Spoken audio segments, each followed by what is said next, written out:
बिहार में नई सरकार का गठन हो चुका है। मंत्रियों के विभागों का बंटवारा भी हो चुका है।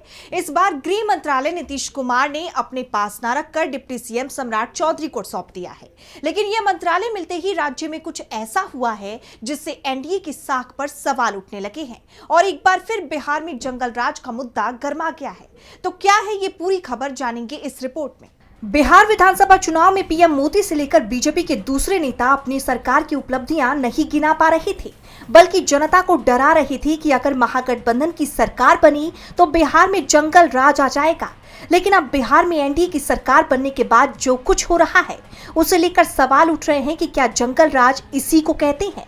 दरअसल 23 नवंबर की रात भागलपुर के पीरपैंती में जो हुआ वो जंगल राज की याद दिला गया। दरअसल एक शादी की बारात पर हमले की घटना ने इलाके में दहशत फैला दी।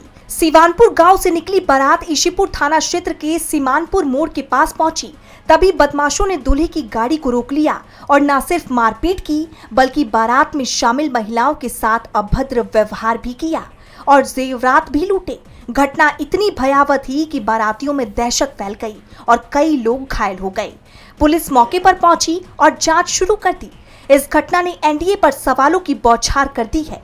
महागठबंधन की तरफ से पहले ही कानून व्यवस्था की स्थिति को लेकर सवाल उठाए जा रहे थे और अब भागलपुर में हुई घटना ने विपक्ष के आरोपों को मजबूती दे दी है और सरकार बुरी तरह से घिर गई है।